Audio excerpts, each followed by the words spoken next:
আসসালামু আলাইকুম সম্মানিত ভিউয়ার্স। সকালবেলায় দুটি বাচ্চা প্রসব করলো আমাদের এই বুড়ি।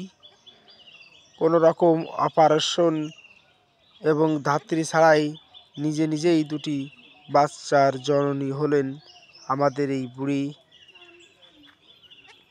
বাচ্চারা উঠেই ডাকাডাকি চেঁচামেচি শুরু করে দিছে এবং তাদেরকে দুধ খাওয়ালাম।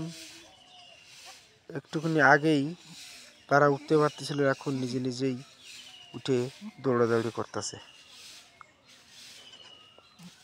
দেখুন, একটি ছাগলের বাচ্চা থেকেও আমরা কত নগণ্য, কত দুর্বল। একটি ছাগলের বাচ্চা হওয়া মাত্রই উঠে দাঁড়াতে পারে, অথচ মানুষ 1 বছর 1.5 বছর লাগে হাঁটা শিখতে। অতএব এই নগণ্য শরীর নিয়ে অহংকার বড়াই করার কিছুই নাই। আমরা অতি নগণ্য, অতি সামান্য। আসুন হিংসা বিদ্বেষ বাদ দিয়ে একে অপরের সঙ্গে মিলেমিশে থাকি। সকলকে ধন্যবাদ।